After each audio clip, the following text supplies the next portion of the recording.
नमस्कार दोस्तों, आपका स्वागत है मेरे यूट्यूब चैनल टीच पॉइंट पर। दोस्तों मैं आज इस वीडियो में आपसे बात करूंगा 69,000 शिक्षक भर्ती से जुड़ी अपडेट्स और आज की लेटेस्ट न्यूज़ के बारे में। तो गाइस वीडियो को अंत तक देखिएगा ताकि सारी इन्फॉर्मेशन आप अच्छी तरह से समझ सके। शुरू करते हैं वीडियो को। 69,000 शिक्षक भर्ती में त्रुटि संशोधन वाले अभ्यर्थियों को बड़ी राहत, कोर्ट का निर्देश। 69,000 इन अभ्यर्थियों को बड़ा झटका। जेई नीट का मामला फिर से सुप्रीम कोर्ट में, सीटेट परीक्षा पर भी संकट। तो इन सभी न्यूज़ की चर्चा आपसे वीडियो में डिटेल से करेंगे। वीडियो के अंत तक आप हमारे साथ बने रहिए। यहाँ पर आपको बता दें कि 69,000 शिक्षक भर्ती में कल दो अहम मुद्दों की सुनवाई हाई कोर्ट में लिस्टेड थी, लेकिन उन दोनों मामले में सुनवाई नहीं हो पाई। पहला मामला था उत्तर कुंज विवाद मामला और दूसरा था एमआरसी मामला। ये दोनों 69,000 शिक्षक भर्ती में महत्वपूर्ण मामले हैं जो 69,000 शिक्षक भर्ती को कहीं ना कहीं प्रभावित कर सकते हैं। तो ऐसे में अब इन दो मुद्दों की सुनवाई आपको अगले सप्ताह देखने को मिलेगी और 69,000 शिक्षक भर्ती में अगला सप्ताह बहुत ही महत्वपूर्ण होने वाला है, क्योंकि यहाँ पर 69,000 शिक्षक भर्ती में कई सारे मामले अगले सप्ताह लिस्टेड होने वाले हैं। और सबसे बड़ा जो मसला है वो है कटाव मुद्दे के ऑर्डर को लेकर। यहाँ पर प्रबल संभावना है कि अगले सप्ताह 69,000 शिक्षक भर्ती के सुप्रीम कोर्ट में से जो है फाइनल ऑर्डर देखने को मिल सकता है, यानी जो ऑर्डर रिजर्व हुआ है वो ऑर्डर सुनाया जा सकता है। तो ऐसे में कहीं ना कहीं अगला सप्ताह महत्वपूर्ण होने वाला है, क्योंकि कई सारे केसेस की सुनवाइयां भी होंगी। तो 69,000 शिक्षक भर्ती में जो अगला सप्ताह है वो अभ्यर्थियों के लिए बहुत ही महत्वपूर्ण है। बात करेंगे यहाँ पर 69,000 शिक्षक भर्ती में त्रुटि संशोधन वाले अभ्यर्थियों की, तो आपको बता दें यहाँ पर 69,000 शिक्षक भर्ती में त्रुटि संशोधन वाले अभ्यर्थियों को बड़ी राहत दी गई है। यहाँ पर कोर्ट ने निर्देश दिया हुआ है, आपको दिखा दे रहे हैं। आवेदन में त्रुटि करने वालों के प्रत्यावेदन पर विचार का निर्देश। सबसे पहले आपको बता देंगे कि 69,000 शिक्षक भर्ती में आवेदन में त्रुटि मामले में जो है हाई कोर्ट में कई सारी याचिकाएं पड़ी हुई है। तो इनमें से कुछ याचिकाओं को तो हाई कोर्ट ने खारिज कर दिया था, लेकिन आपको ये बता दें कुछ याचिकाओं पर जो है बेसिक शिक्षा परिषद को विचार करने का निर्देश दिया था। तो ऐसे में यहाँ पर एक याचिका पर और सुनवाई हुई है, उसमें भी जो है हाई कोर्ट की तरफ से प्रत्यावेदन पर विचार करने का निर्देश दिया गया। और आपको यह भी बता दें कि त्रुटि संशोधन का मामला सुप्रीम कोर्ट भी पहुंच चुका है, वहां पर भी सुनवाई हुई है। और अगली डेट जो है जस्टिस यूयू ललित सर ने जो है 2/9/2020 को लगाई है, यानी 2 सितंबर को उस मामले में फिर से आपको सुनवाई देखने को मिलेगी। वहां पर भी सरकार से जवाब मांगा है और 2 सितंबर में जो है जस्टिस उदय उमेश ललित सर की बेंच में आपको सुनवाई देखने को मिलेगी। बात करेंगे यहाँ पर आज की, तो आप देख रहे हैं आवेदन में त्रुटि करने वालों के प्रत्यावेदन पर विचार का निर्देश कोर्ट की तरफ से दे दिया गया है। 69,000 सहायक अध्यापक भर्ती में आवेदन में गलती करने वाले अभ्यर्थियों को राहत देते हुए हाईकोर्ट ने बेसिक शिक्षा परिषद को निर्देश दिया है कि अभ्यर्थियों के प्रत्यावेदन पर नियमानुसार निर्णय लिया जाए। यानी फिर से एक बार मामले को सरकार के ऊपर डाल दिया गया। मैंने पहले भी बताया था आपको कि जब सरकार कोई डिसीजन लेगी, कोई निर्णय लेगी, तभी आपको इस मामले पर जो है कार्यवाही देखने को मिलेगी। यहाँ पर आवेदन भरते समय त्रुटि करने वाले दर्जनों अभ्यर्थियों ने हाईकोर्ट में अलग अलग याचिकाएं दाखिल की हैं। लक्ष्मी देवी व 16 अन्य तथा उषा देवी व अन्य आदि की याचिकाओं पर न्यायमूर्ति पंकज भाटिया ने सुनवाई की। याचिगढ़ का पक्ष रख रहे अधिवक्ता सीमान सिंह का कहना था कि याचिगढ़ ने 69,000 सहायक अध्यापक भर्ती के लिए आवेदन किया था। गलती से आवेदन के पहले कॉलम से उन्होंने अपने प्रशिक्षण संबंधी योग्यता भर दी, जिससे उनका आवेदन स्वीकार नहीं किया जा रहा है। तो ऐसे में यहाँ पर जो त्रुटि संशोधन वाले अभ्यर्थियों उनको राहत दी गई है और मामला फिर से बेसिक शिक्षा परिषद के ऊपर डाल दिया गया है। और मैंने पहले भी आपको बताया था कि जब बेसिक शिक्षा परिषद की ओर से कोई निर्णय देखने को मिलेगा, तभी जो है 69,000 शिक्षक भर्ती में त्रुटि संशोधन वाले अभ्यर्थियों को राहत मिलेगी। तो ऐसे में देखते हैं बेसिक शिक्षा परिषद क्या विचार करता है। इन यहाँ पर मामला जो है मेरिट वालों का है। आपको बता दें यहाँ पर जो जिन अभ्यर्थियों ने प्राप्तांक और पूर्णांक में त्रुटि की है, ऐसे अभ्यर्थियों को राहत मिलने में थोड़ी सी समस्या देखने को मिलेगी। बाकी जो स्पेलिंग्स में गलती हुई है, जैसे माता पिता के नाम के स्पेलिंग्स में करेक्शन हुई है, तो ऐसे लोगों को एफिडेविट के माध्यम से जो है काउंसलिंग में मौका दिया जाएगा। हालांकि बात करें त्रुटि संशोधन वाले सभी अभ्यर्थियों की जो प्राप्तांक और पूर्णांक में त्रुटि की है, यहाँ पर जो मसला ये है कि इन अभ्यर्थियों को पहली काउंसलिंग में शामिल किया जाता है या फिर इन्हें होल्ड करके जो है सेकंड काउंसलिंग में शामिल किया जाता है। तो ऐसी कई सारी चीजें हैं जो बेसिक शिक्षा परिषद के निर्णय लेने पर ही क्लियर होंगी। तो यहाँ पर गाइस कोर्ट की तरफ से निर्देश दे दिया गया है कि बेसिक शिक्षा परिषद को जो है निर्देश दे दिया गया है कि बेसिक शिक्षा परिषद इन मामले पर विचार करे, यानी प्रत्यावेदन पर जो है विचार करे। तो यहाँ पर पूरी तरह से मामला फिर से बेसिक शिक्षा परिषद के ऊपर आ गया, सरकार के ऊपर। तो इस मामले में सरकार जो भी डिसीजन लेगी, जिस प्रकार का निर्णय लेगी, उसी के अनुसार आपको कार्यवाही देखने को मिलेगी। हालांकि 68,500 शिक्षक भर्ती में ऐसे अभ्यर्थियों को पहली काउंसलिंग में होल्ड करके दूसरी काउंसलिंग में शामिल किया गया था। तो ऐसे में 69,000 शिक्षक भर्ती में क्या होता है, ये बेसिक शिक्षा परिषद जब निर्णय लेगा तभी जो है क्लियर होगा। हालांकि कोर्ट की तरफ से जो है निर्देश दिया गया है बेसिक शिक्षा परिषद को प्रत्यावेदन पर विचार करने के लिए। तो यहाँ पर त्रुटि संशोधन वाले अभ्यर्थियों को जो है राहत मिली है। बात करेंगे नेक्स्ट न्यूज की। आपको बता दें 69,000 शिक्षक भर्ती में इन अभ्यर्थियों को बड़ा झटका भी लगा है। आपको दिखा दें कौन से अभ्यर्थी हैं, आप देख सकते हैं। ये ऐसे अभ्यर्थी हैं आवेदन के समय योग्यता न रखने वाले को नियुक्ति का अधिकार नहीं, यानी हाई कोर्ट ने यहाँ पर कहा है, यानी कि ऐसे अभ्यर्थी जो आवेदन के समय योग्यता नहीं रखते थे और उन्होंने आवेदन कर दिया है और नियुक्ति मांग रहे हैं, तो इस मामले में जो हाई कोर्ट ने साफ साफ कह दिया कि ऐसे अभ्यर्थियों को नियुक्ति का अधिकार नहीं है। आवेदन के समय योग्यता न रखने वाले अभ्यर्थियों को नियुक्ति का अधिकार नहीं, आप देख सकते हैं।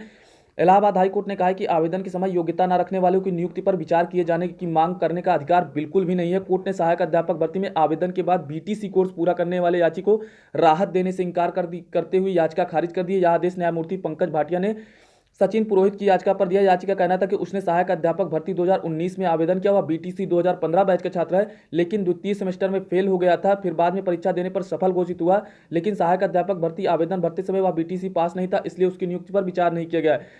इस पर कोर्ट में याचिका दाखिल की। याचिका कहना था कि नियुक्ति के समय उसने योग्यता हासिल कर ली है, इसलिए उसकी भी नियुक्ति पर विचार किया जाए, लेकिन कोर्ट ने उसके तर्क को सही नहीं माना और याचिका को पूरी तरह से खारिज कर दिया। आपको बता दें, ऐसे अभ्यर्थी जिन्होंने जो है बीटीसी, जिनकी योग्यता कंप्लीट नहीं थी, यानी अपेयरिंग में थे, चाहे बीटीसी या बीएड कोर्स कर रहे थे, अपेयरिंग में थे, उन्होंने जो है आवेदन तो कर दिया, लेकिन ऐसे में आवेदन की अंतिम तिथि तक उनके जो सारे परिणाम थे वो आए नहीं थे। तो ऐसे में कोर्ट ने यह कहते हुए पूरी तरह से इनकार कर दिया, राहत देने से इनकार कर दिया है कि जो आवेदन की अंतिम तिथि है, जब तक उस दिन तक जिसके रिजल्ट आ गए, यानी जिसके परिणाम आ गए, वही केवल योग्य है, वही केवल योग्य है। बाकी उसके बाद भी जिसका परिणाम आया है वो जो है भर्ती में नियुक्ति पाने की योग्यता का अधिकार उसको नहीं है। तो ऐसे में बहुत सारे अभ्यर्थी जो अपेयरिंग में थे आवेदन कर दिया था, लेकिन वो द्वितीय सेमेस्टर में फेल हो गए थे या फिर उनका रिजल्ट बाद में आया था। तो ऐसे अभ्यर्थी जो है नियुक्ति की मांग कर रहे थे, लेकिन यहाँ पर हाई कोर्ट ने याचिका खारिज कर दी है और पूरी तरह से स्पष्ट कर दिया कि जिन अभ्यर्थियों का परिणाम जो है आवेदन की अंतिम तिथि तक आ गया था, वही अभ्यर्थी जो है योग्य है। बाकी जिनका परिणाम बाद में आया है उन्हें जो है नियुक्ति पाने का अधिकार नहीं है। तो ऐसे अभ्यर्थियों को बड़ा झटका लगा है। कोर्ट ने पूरी तरह से, हाई कोर्ट ने याचिका खारिज कर दी है और मामले को जो है बाहर कर दिया है। तो गाइस बात करेंगे नेक्स्ट न्यूज़ की। जेई नीट का मामला सुप्रीम कोर्ट में फिर से एक बार पहुंच गया। आपको बता दें, सीटेट परीक्षा पर फिर संकट, सीटेट परीक्षा पर जो है भी संकट देखने को मिलेगा आपको, क्योंकि यहाँ पर जेई नीट का मामला जो है आप देख सकते हैं, कई सारे राज्य लगातार विरोध कर रहे हैं, अभ्यर्थी भी लगातार विरोध कर रहे हैं।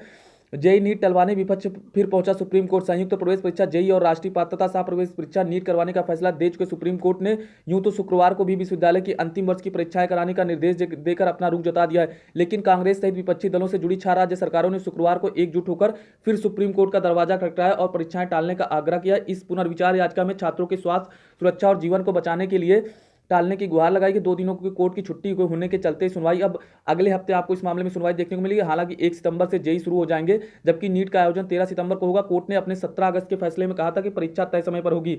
आपको बता दें, इससे पहले भी याचिका पड़ी थी और कोर्ट ने यहाँ पर साफ साफ कह दिया कि 17 अगस्त को फैसला आया था। सुप्रीम कोर्ट ने साफ साफ कह दिया था कि परीक्षा जो सीबीएसई की सभी परीक्षाएं हैं, जेई मेंस और नीट की परीक्षा जो है समय पर होगी, तय समय पर होगी। कोरोना से जिंदगी थम नहीं सकती। राज्य सरकारों ने इस पर जो है पुनर्विचार की मांग की है। परीक्षाओं को स्थगित कराने को लेकर जो राज्य सरकारें सुप्रीम कोर्ट पहुंची है, उनमें पंजाब, छत्तीसगढ़, राजस्थान, बंगाल, झारखंड और महाराष्ट्र शामिल है। तो ऐसे में कई सारे राज्य जो है परीक्षा का विरोध कर रहे हैं और फिर से जो सुप्रीम कोर्ट का फैसला था याचिका पर, उसे फिर से पुनर्विचार याचिका डाल दिया गया। अब आपको इस मामले की सुनवाई अगले सप्ताह देखने को मिलेगी। आपको बता दें, यदि जेई नीट जैसी परीक्षाएं होती हैं तभी आपको सीटेट परीक्षा देखने को मिलेगी, वरना ये परीक्षाएं स्थगित होती है तो सीटेट परीक्षा भी स्थगित कर दी जाएगी। आप देख रहे हैं जेई नीट छात्रों की परीक्षा, नेताओं की सियासत। 6 राज्य पहुंच गए हैं सुप्रीम कोर्ट और 12 राज्यों ने परीक्षा कराने का समर्थन किया है। आपको बता दें, महाराष्ट्र, पंजाब, राजस्थान, बंगाल, झारखंड व छत्तीसगढ़ ने दायर की पुनर्याचिका। ये लोग परीक्षा का जो है विरोध कर रहे हैं, जबकि यूपी, कर्नाटक, गुजरात, असम, मणिपुर, बिहार, मध्य प्रदेश जैसे 12 राज्य परीक्षा कराने के पक्ष में हैं। तो ऐसे में यहाँ पर देख रहे हैं आप, 17 अगस्त के जो फैसला आया था उस पर पुनर्विचार याचिका डाल दी गई है। योगी आदित्यनाथ ने क्या कहा है आप देख सकते हैं। परीक्षा कराने में कोई समस्या नहीं, राज्य सरकार परीक्षा के पक्ष में। 9 अगस्त को बीएड परीक्षा में करीब 5 लाख अभ्यर्थी शामिल हुए। इस तरह राज्य में और भी परीक्षाएं कराने में कोई समस्या नहीं होगी, ऐसा योगी आदित्यनाथ की तरफ से कहा गया। और आपको यहाँ पर दिखा रहे हैं कोरोना मामले कितने बढ़ रहे हैं। देश में रिकॉर्ड 77,266 नए केस, लगातार तीसरे दिन 1,000 से ज्यादा की मौत। आप देख रहे हैं, देश में पहली बार एक दिन में रिकॉर्ड तोड़ 77,000 से ज्यादा संक्रमित मिले हैं, वहीं लगातार तीसरे दिन जो है 1,000 से ज्यादा मरीजों की मौत हुई है। तो आप देख सकते हैं कोरोना संक्रमण तेजी से बढ़ रहा है, इसलिए आप अपने स्वास्थ्य का ध्यान अच्छे से रखें। यदि कोई परीक्षा होती तो जो भी अभ्यर्थी परीक्षा देने जा रहे हैं वो अपने स्वास्थ्य का ध्यान जरूर रखें। कोरोना संक्रमण के सभी नियमों का पालन करें। आप जो है सोशल डिस्टेंसिंग का पालन अवश्य करें। ये किसी भी प्रकार की परीक्षा आपको देखने को मिलती है तो अब परीक्षा देते समय आप अपने सोशल डिस्टेंसिंग का पालन अवश्य करें, क्योंकि आपके स्वास्थ्य की सुरक्षा आपके ही हाथ में है गाइस। तो अपनी सुरक्षा स्वयं करें और किसी भी परीक्षा देते समय जो भी कोरोना संक्रमण के नियम है उनका पालन अवश्य करें। तो यहाँ पर बात करें जेई नीट की, तो गाइस आपको बता दें यहाँ पर सुप्रीम कोर्ट एक बार मामला फिर से पहुंच गया जेई नीट की परीक्षाओं को लेकर। आपको बता दें ये परीक्षाएं जो सितंबर महीने में आयोजित है और यहाँ पर यह भी कहा जा रहा था कि सीटेट की परीक्षा की डेट भी जल्दी घोषित हो सकती है, सीबीएसई इस पर भी विचार कर सकता है। लेकिन आपको बता दें यहाँ पर मामला फिर से सुप्रीम कोर्ट पहुंच गया। और आपको बता दें, यदि जेई नीट और जेई मेंस की परीक्षा जो है सितंबर महीने में आयोजित हो जाती है और किसी भी प्रकार की समस्या अभ्यर्थियों के स्वास्थ्य को लेकर देखने को नहीं मिलती है, तब आपकी सीटेट परीक्षा भी अक्टूबर महीने में होने की प्रबल संभावना है। लेकिन जब ये सीबीएसई की बड़ी परीक्षाएं होंगी तभी आपको सीटेट परीक्षा देखने को मिलेगी, क्योंकि ये सभी परीक्षाएं ऑल इंडिया लेवल पर होती हैं और यहाँ पर सेंट्रल लेवल की परीक्षाएं और सीबीएसई इन परीक्षाओं को कंडक्ट कराता है और ऐसे में सीटेट परीक्षा भी सीबीएसई कंडक्ट कराएगा। तो ऐसे में यहाँ पर आपको बता दें, यदि ये परीक्षा अपने तय समय पर होती है, सुप्रीम कोर्ट जो है आदेश दे देता है, तो ऐसे में आपकी सीटेट परीक्षा भी जो है जल्द से जल्द आयोजित कराई जाएगी और इसकी तिथि भी जल्द से जल्द घोषित की जाएगी। जैसे ही सीबीएसई मीटिंग करता है, सीटेट की परीक्षा पर जो है बड़ा फैसला देखने को मिल सकता है। यदि ये परीक्षाएं होने में सफल हो जाती, किसी भी प्रकार की समस्या देखने को नहीं मिलती, तो आपकी सीटेट परीक्षा भी अक्टूबर महीने में हो सकती है। प्रबल संभावना है, क्योंकि सितंबर महीने में ये जेई नीट मेंस की सभी परीक्षाएं आयोजित है। जेई एडवांस की परीक्षा की तिथि भी रख दी गई है। तो ऐसे में सीटेट परीक्षा आपको अक्टूबर महीने में देखने को मिल सकती है।